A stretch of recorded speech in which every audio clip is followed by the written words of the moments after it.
Super Talk 99.7 WTN. My name is Matt Murphy. This is the Matt Murphy Radio Show. Thank you for being with us. It is almost 8 minutes after 5 o'clock.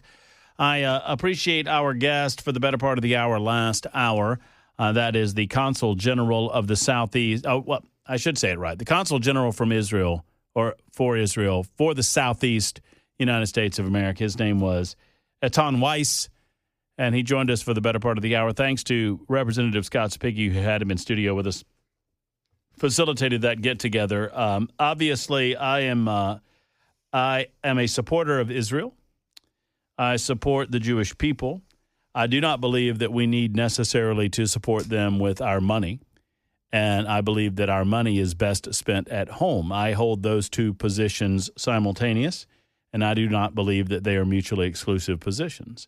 Now, obviously, the Consul General has a slightly different position about the importance of Israel with regard to the United States of America and vice versa, and he's entitled to his as well, and you are entitled to yours. 615-737-9986 if you'd like to comment. 615-737-9986.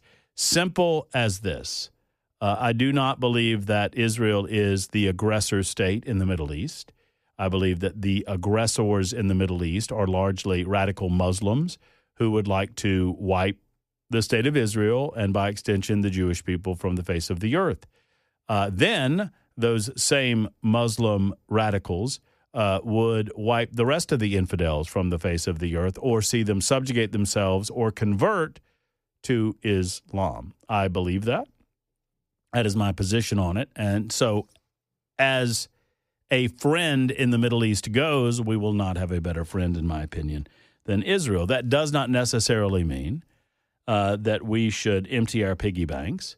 I have been on record and spoke to the Consul General about it, that I do believe that we can support the state of Israel without that support necessarily being monetary in terms of financial aid. What it can be are business arrangements, business relationships, market-based relationships that are mutually beneficial to both nations.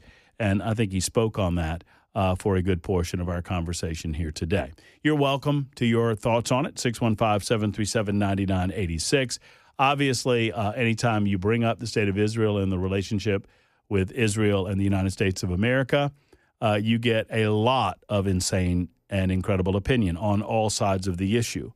Some suggest that we should open up our wallets and piggy banks because Israel is the only thing keeping America from the radical Islamic nature of many of the countries over there. On the other side of it, people think that we should dissolve any and all relationships with Israel, that we should dissolve all of our financial relationships with the state of Israel, and that we should basically leave Israel to their own devices in the Middle East. Ignoring the religious and historic cultural significance of that region of the world, I think is short-sighted, but I understand that that's a position that many people have. Matt, could you please explain to me what a radical Muslim is? Well, I'm happy to. A radical Muslim believes that they are commanded by their God to convert, subjugate, or kill the infidel. And they believe that the infidel is any and all individuals on earth that do not follow and believe in the Prophet Muhammad or Allah. The radical Muslim faith believes that they are commanded to subjugate, convert, or kill anyone that is not a believer. I hope that answered your question. 615-737-9986 if you'd like to get in on the conversation. In the meantime, there's plenty of other things to talk about, to include some stories from right here. Oh, by the way, I should note, and I don't have anything other than this story has come up on my timeline, and I want to make a note of it. Civil rights leader Jesse Jackson is hospitalized. When did Jesse Jackson get to be 84? Man, time goes by fast. Jackson was admitted to the hospital under observation for supranuclear palsy, which is a neurodegenerative condition that he's been managing for the better part of a decade. Jesse Jackson is on balance, or has not been on balance, a positive cultural figure in the United States of America, but that doesn't mean that you want anything negative to happen to them. We've all got it coming, but I would note that Jesse Jackson has been hospitalized. That is news of note coming across our desk this afternoon. The House of Representatives secured the number of votes last night needed to end the longest government shutdown in American history. And yet still we are feeling the after effects of the government shutdown. Last evening, the House was in session for the first time since September 19th, debating and voting on the Senate-passed funding bill. In order for the government to reopen, the bill needed 217 yes votes. It secured 222 yes votes. I'm amused. The number of liberal Democrats who for the last 40 days were saying, they can open up the government, they can open up the government, open up the government, people are suffering, open up the government, and they get an opportunity in the House of Representatives to open up the government, and they choose not to take that opportunity. Ridiculous. Those voting to reopen the government included a couple of Democrats, one from Maine. You wouldn't recognize any of these. Don Davis from North Carolina, one from California, one from Texas.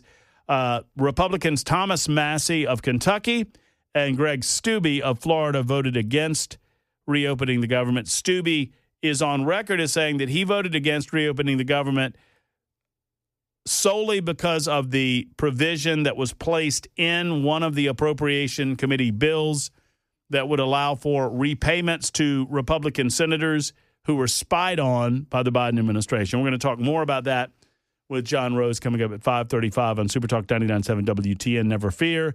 Those of you waiting for nincompoops in the news, that is coming up at 6:05 this afternoon. 6436 says, I disagree with what your idea of what a radical Muslim is. Well, I mean, you're welcome to. You're welcome to offer me your thoughts. Just saying that you disagree with that. Well, then you tell me. I mean, I understand that opinions are like elbows and everyone has them, and radical is somewhat of a loaded adjective, but I would be happy to listen to what you think radical Muslims are. I would suggest to you that it specifically dictates to Muslims within the Quran that they are to not befriend the infidel, but they are to subjugate, convert, or destroy the infidel. And look, that's not me saying that. That's the Quran saying that.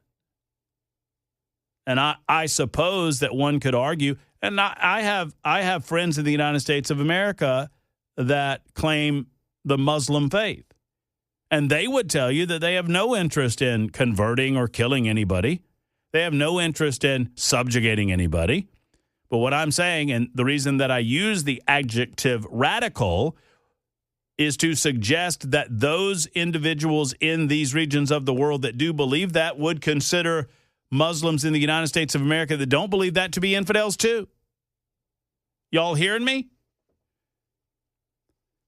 In other words, those individuals that follow the Quran to the letter of the Quran would suggest to you that any Muslim in the United States of America who doesn't believe in subjugation, death, or conversion, those are bad Muslims, and by extension, those are infidels too. That's not Murphy being nasty. That's just Murphy reading the letter of the Quran, right? It says it in multiple places in the book, in the text. Now, Gene has written in and several others have written in, what you're describing is a Muslim. It's not radical Muslim beliefs. I try to separate it, and I try to give the benefit of the doubt, right? And I understand what 2433 is saying. I understand what Gene's saying. I understand what many of the others are saying. I try to give the benefit of the doubt that for those individuals, particularly those in the United States of America, that do not want to harm anybody else, that want to live in peace, that want to follow the demands, if you will, of their faith,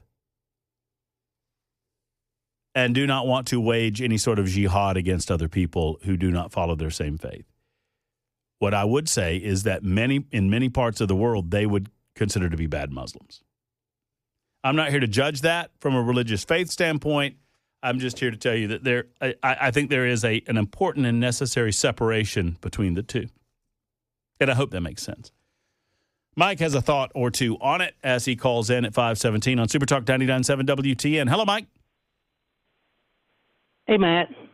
Just to talk about your radical Islam, I would think that the regular Muslim that we see out on the streets that are our neighbors are the radical ones, right? Because the Muslims you speak of are obeying their teachings, are obeying the Quran, which the ones that we live in, our neighbors, the nice ones, are the radical ones because they are disobeying the Quran. They are disobeying their religion.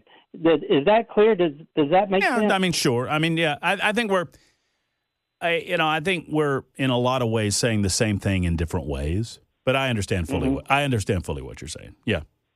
Okay, just want to make that difference. Thank you, sir. Appreciate you. And look, so long as individuals are not violating the rights of other people in the United States of America, right? So here's what I would say: that's up to the people in the Muslim faith to figure out who's radical and who's not, who's right regarding the tenets of their faith and who's not. I've read enough of the Quran. I don't pretend that I've read all of it, but I've read enough of the Quran and I've read enough about the Quran and I've read from people that I trust, like Robert Spencer and others, that I think that the ones that are reading the text directly, they are ones that ultimately design themselves to convert, subjugate, etc. However, what I want to make sure we don't do is become radicalized in how we approach people of the Muslim faith in the United States of America. Once again, that's for them to figure out who's radical and who's not radical or whatever. If you live in the United States of America, if you're an American citizen and you practice the Muslim faith and you don't in any way push back against my rights as an individual to practice my faith, I have no problem with you. What I have a problem with is you bringing cultural aspects of places that you came from and expect that America is going to alter how we do our business to comport to your religious or cultural faith, religious faith or culture in such a way that denies me rights. And we're seeing some of that around the country. We're seeing that in places like Dearborn, Michigan, and other places where people of the Muslim faith have come in. They've not assimilated themselves to our culture. They've not assimilated themselves to our society. They have no interest in doing so. And sadly, they are radical in their approach to how they wish to govern those local communities. And they take a majority within the local communities over on city councils and whatnot. And they begin, in my opinion, perverting the law in favor of the Muslim faith against the rights of people of other faiths or of no faith. And I don't believe that's right. And we need to march against it, the cultural misappropriation in communities that find majority Muslim voting populations. Does that make sense? 21 after the hour, Super Talk 99.7 WTN. More of your calls and thoughts coming up next. Yeah, that's rough what's going on in the Clarksville area with Jay said fatalities, so let's listen together. On Super Talk 99.7 WTN, in the next couple of minutes, we'll have updates up there, but that's sad news coming out of Clarksville. It is 5:27, Super Talk 99.7 WTN. Hope things are safe and sound as you try to make your way home, many of you doing so in your automobiles. If you're still in your places of business, perhaps you're already in your homes. Thank you for listening to The Matt Murphy Show. I value every single one of you, even if we disagree from time to time. I love you. I appreciate you being here. Tim is next up on the show. Hey, Tim. Hey, Matt, can you hear me? Yes, sir. I'm totally with you. I just thought your listeners might appreciate knowing some history that radical Islam has been an existential threat to the United States since its founding, going back to Thomas Jefferson. I think it's in the Anthem of the Marines, the Shores of Tripoli, referring to the anti-piracy efforts instigated by Jefferson. And Jefferson actually wanted Americans to read the Quran, not to be multicultural or to consider it as an alternative to Christianity, but to understand the mindset and motives behind these Islamic leaders who outright said, we're not going to play along with your anti-piracy efforts. If our people want to attack and take over your ships, they can, because you're the infidel. And there are reports as late as around 1900 of Europeans taken captive and sold into slavery in northern Africa. Well, I know I certainly appreciate the information too, Tim, and it's obviously our relationship with the Muslim nations has been well documented. That's interesting info about Jefferson, though. I like it. I like it. Yeah, and some nations played along. I think Morocco supported us, and I think it's one of the longest standing treaties that we have in effect. So just there are nuances, like you've said, between people that claim Islam and being Muslim, but by the writing of their words, and I think some of the later writings by Muhammad as he got more and more bold in life, just like any leader of a false religion, gaining more clout and becoming more dangerous, I think that's one of the factors in perhaps the variation in Muslim beliefs too, I guess. What a great call. Thank you, Tim, for making it. I appreciate you. We'll get to a break here in just a moment. Brian writes in and says, your Muslim buddy is not your friend. When extreme Islam comes your way, they are not your buddy. I seen Islam face-to-face in Iraq. Men called me their friends, tried to kill me. When confronted, they said, my bad. Those that embrace Islam embrace their demise. Live in a bubble all you want, says Brian. The translators I utilized in Iraq did not have a Bible buried under the living room for bleeps and giggles, while your Bible sits as a centerpiece in your living room. I don't think I live in a bubble at all, Brian. What I do believe, however, is that in the United States of America, if you're born here, our founding fathers believed that you have the ability to practice a religion of your choosing without interference from government. And if you do so, so long as you do not violate the laws of this country, you are allowed to do so. But once you violate our laws, once you, and frankly, I would extend that from a local perspective to you should be expected to abide by our basic customs and generalized social norms. And if you do not expect that, if you come to this country and expect otherwise, then, I would politely say you can go back to your country of origin. 615-737-9986. I am pleased to be joined by Congressman John Rose. That's coming up next on Super Talk. All right, we had the Consul General for the state of Israel for the southeast region of the United States of America in studio in the 4 o'clock hour, and I think we finally caught up on breaks and whatnot. So I appreciate the patience of Congressman John Rose. Obviously, we appreciate John Rose and his representation for the state of Tennessee. As a congressman, he's also running for governor of the great state of Tennessee, and he joins us on the Matt Murphy Show this afternoon. John, always a pleasure to have you, and good to have you back, sir. How are you? I'm good, Matt. Thanks for having me on the show. It's always good to be with you. Well, listen, John, I want to talk to you about reopening the government. I want to discuss all of that with you. But, my friend, I love it when you get fiery, and I think you're a little bit fired up about this odd thing that happened with the reopening of the government.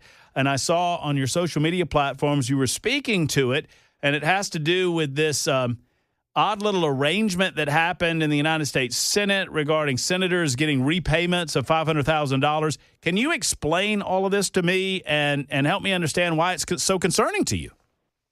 Well, happy to. First of all, though, I want to say just how happy I am that under the leadership of Mike Johnson, we've got the government reopened and stopped this horrendous shutdown. And frankly, just it's remarkable how little the Democrats care about the American people. This is an America last party, the Democratic Party, and the party that puts illegals over citizens and criminals over cops and cheaters over hardworking taxpayers. So glad that got done. Very disappointed and really just shocked on Tuesday night when we discovered this poison pill that had been snuck into the legislation that reopened the government. Really a shameful example of how the swamp works and, something that was snuck in. Not even Speaker Johnson was made aware of this, not even the staff of the Appropriations Committee. So the Senate just totally, gaslighted the House on this, and it's really shameful and I think an example of the worst of what happens in Washington. And so, I was just really revved up about this because, frankly, I am deeply concerned about the weaponized Biden Justice Department, and I definitely want to see that issue addressed. And that's why I wrote along with colleagues, to Pam Bondi back in October when the surveillance of some of our senators came to light, encouraging the Attorney General to go after this aggressively, and I'm confident she will. But two wrongs don't make a right. And for goodness sakes, there's no reason why this should lead to putting perhaps, $500,000 to several millions of dollars into the pockets of a handful of United States senators. And it really does just take your breath away when you realize what has happened here. Frankly, Matt, I was really inclined to vote against this, but I wanted to see the government reopened. And so I reached out to Speaker Johnson. He was livid about this. As you know, Speaker Johnson is as mild-mannered as they come in so many respects as a great Christian man, but he was as mad as I've ever seen him about this. And so he assured me that he was with me on taking this on and promised that we will get this onto the House floor early next week, and that he will do everything he can to get Leader Schumer to get Leader Thune to put this on the Senate floor quickly. And he even promised me that if necessary, he will attach this to must-pass legislation before the end of the year so that we can correct this really inexcusable wrong that was done as a part of reopening the government. Well, here's what I don't understand, Congressman, and maybe you can help me understand, or maybe you don't understand it either. So I get it, and I'm right there with you, that the Biden DOJ obviously weaponized itself and went after conservatives and Republicans alike. And we need to get to the root cause of that. We need to get to the bottom of it. We need to do what we can to make sure it never happens again. But I have no idea what that has to do with $500,000 payments. And that's the disconnect that I don't get. I understand if we want to try to get to the bottom of it, that's great. If we want to try to root out those that were involved in the wrongdoing, that's great. But what does that have to do with repayments of $500,000? It doesn't really make any sense to me. It doesn't make a bit of sense. You're exactly right. Punishing the American taxpayer and enriching a handful of senators doesn't solve the problem of a weaponized DOJ. And so you're exactly right. This just doesn't make sense. And so then that makes you have to question, what were their motives? Clearly the motives do not appear to be to deter future bad action, because this doesn't do that, at least not in any obvious direct way. All it does is punish the American taxpayers who've already had to endure this. And then when you consider all the other Americans, average everyday Americans who were victimized by the weaponized Biden DOJ, who got nothing here. They didn't even include the House member, my friend Representative Kelly from Pennsylvania, who was also surveilled, right? Or the President of the United States, for that matter, and they were all surveilled. And so you've got a group of people who, frankly, are not the kinds of folks who are not able to stand up for themselves. I mean, there's some of the most powerful people in the country who can go to the Senate floor and seek redress of their grievances there.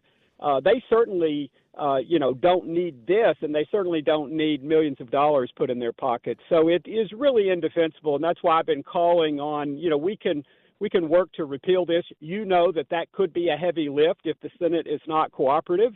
And so, we worry that whether we can get this across the finish line. Because of that, my friend Greg Steube from Florida ended up voting against the CR because he's just not convinced that we can get this done and correct this wrong. I ended up making the decision, along with Chip Roy and others, that we needed to get the government reopened and that had to take priority. But at the end of the day, you have to ask the question, and so that's why I've called on the senators to repudiate any plans to try to cash in here. And they've been a little bit slow, frankly. Very proud of our junior senator, Bill Hagerty from Tennessee, who was quick to come out and say that he would not seek any damages. Some of the others, frankly, doubled down yesterday. I think we see a little bit of retrenchment today, and that's a good thing. But they need to know the American people are not happy about this. And frankly, it represents the worst of Washington, the worst of how Congress operates. And, there's the old saying of it takes a long time to develop trust, a moment to lose it, and a lifetime to re-earn it. And I think that's the situation we're in here. And and what were the motives about this? Well, John, I think you're 100% right on the issue. But I would be remiss if I did not ask you to address this aspect of it, because you know me, we've talked enough. I'm no cynic, But were I a cynic, I might suggest, well, John's fired up about this because one of the senators in question happens to be his major opposition for the gubernatorial candidacy in the state of Tennessee come 2026. Now, if a cynic might bring that up, how would you respond to that? I'm talking obviously about Senator Blackburn. Sure, and if I was just running for office, I think that would be appropriate. But this is my job. This is my day job that I hired on to do for the next 2 years and through January 3rd of 2027. And, you know, the people of the 6th District deserve aggressive, energetic representation. And I think this is just a classic example. And what really got me fired up is that I wanted to see the government reopened. And for goodness sakes, then to learn that I'm given this Hobson's choice of whether you reopen the government or whether you stop a bad action, that was handed to us by the Senate. And I think this is the same thing that has the Speaker fired up. I mean, he feels betrayed, frankly. He is very angry because no heads up at all. We had to discover this. And it then raises the question. I got this question earlier today of how do you know there's not something else like this in there? And that's a fair question, for goodness sakes. What if we miss something? And, you know, these bills are hard to read. You've read them before. When we first read this, you know, I was like in disbelief. I was like, this surely can't mean what it seems to mean. And then, you know, as we dug into it deeper, we realized, no, it means exactly what it says. And it's also important to know this is many pages of the CR and was delicately crafted. So there had been work going on this for some time. This was not some, you know, spur of the moment, hey, let's sneak this in. This had been planned for some time. And the House Appropriations Committee staff and I talked about this last night on the House floor, and they shared with me that they had been negotiating for weeks, and this was never brought up. They were never alerted to this, and they are frustrated because they feel like they've been betrayed as well. Congressman John Rose, our guest, talking about the continuing resolution, reopening the government, and some of the aspects of it that he referred to as a poison pill. By my count, as of about 2 hours ago, John, we have 5 senators of the 8 who have now indicated that they have no plans to pursue any of the compensation, to include Senator Marsha Blackburn. And she said, and I quote, this fight's not about money. It's about holding the left accountable for the worst weaponization of government in our nation's history. Went on to say that she would not, that she has no interest in rather monetary damages, but a declaratory judgment.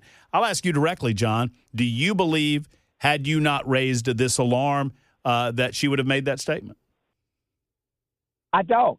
Because yesterday she issued a statement that she planned to sue. I mean, it's very direct. You can go look at it. Was reported in the press, and so I think only once it became clear. And I think this, now I'll put my political hat on and say, sometimes I think folks stay in Washington too long and they lose their North Star about what will be acceptable. And I think this is an example of that. And so I'm glad that she's made that declaration now. That was obvious yesterday. That was obvious over the weekend when the Senate snuck this in.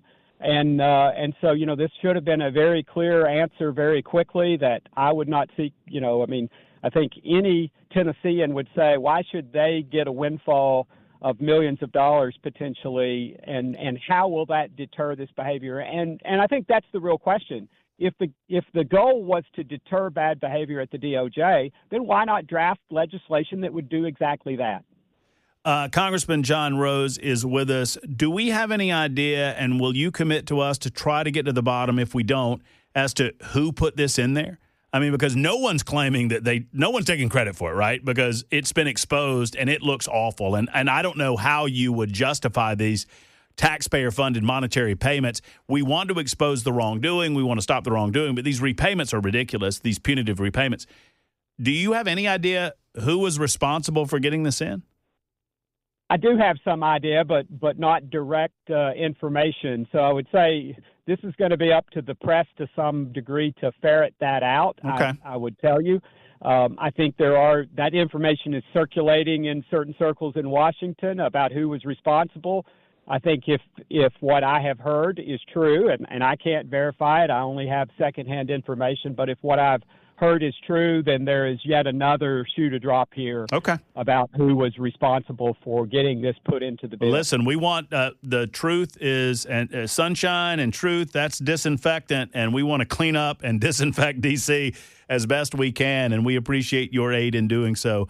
John, I'd love to talk to you further about some aspects of reopening the government. We're just about out of time, but I want to give you the last minute that we do have to discuss that. I mean, obviously, it was more important for you to reopen the government than it was to make that statement against this poison pill, but you've outed the poison pill in and of itself. But obviously, the reopening of the government, very important to the state of Tennessee. Speak to that and what we can expect in the coming days and weeks. Well, thank you for that. Yes, that was the primary and most important objective. We needed to end the suffering for the people of Tennessee and the people of my district, people across this country. And so very, very happy to see this happen. Happy to see a number of Democrats join us in getting that done. I think that starts to point to, the ridiculous nature of the Schumer shutdown. But we all have to take stock of the fact that it's going to take a few days to start to get things back to normal. And then there will be ripple effects for days, weeks, months, even years to come. Some of the damages here, cannot just be remedied in the short run. So we have, for example, farmers right in the 6th District of Tennessee that are not going to have the workers they need because the Department of Labor was closed. We have, seniors whose care may be interrupted for weeks. And, of course, heaven forbid if there was some air traffic problem that could yet happen just because they're not fully back up and working at full speed. And so, and then the lost time at the Department of Defense and elsewhere in the government in terms of keeping the procurement of weapons systems and all those things moving forward. When you lose your place in line, even for the government, then you have to go to the back of the line in some cases, and that's what we see happening. And so it's a real tragedy. I hope that the Democrats have learned this and that they don't try to repeat this in January when this CR comes to an end. I hope that they will work in good faith with us to pass the remaining appropriations bills in regular order over the coming 2 months. And I hope that even Republicans, because, we've had some Republicans who've called for shutdowns in the past, and frankly, Republicans have made the mistake of pursuing a shutdown. And I think it just doesn't work. And I think we shouldn't put the American people through this. We should just work hard to get the best deals we can and negotiate in good faith. We do need to remember, though, and I think the outcome here reflects it, that Republicans won the elections last fall. And so while we control the House and the Senate and the presidency, we don't have a filibuster-proof majority in the Senate, so that means we still have to negotiate. But the Democrats have to be sober about the fact that the American people wanted the solutions that Republicans had to offer. And I think they've gotten a real dose of seeing that Democrats, were willing to play games with the American people, and they were willing to put us in harm's way. Congressman, you know how much I enjoy the conversation. Listen, the next time you're in Nashville, you got to stop in studio. We need to spend an hour talking about hemp because I know how much you like talking about it.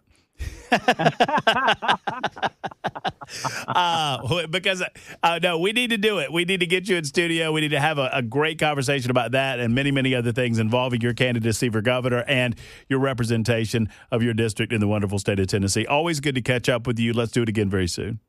Thanks, Matt. Great honor to represent the people of Tennessee. All right, take care. There's John Rose. We're late, 57 after the hour. I would have talked to him about hemp, but it would have opened up a 20-minute conversation. But we're going to have him on, and I'm going to exclusively talk about hemp with John Rose because we completely disagree on that matter. It is time for a break on Super Talk 99.7 WTN.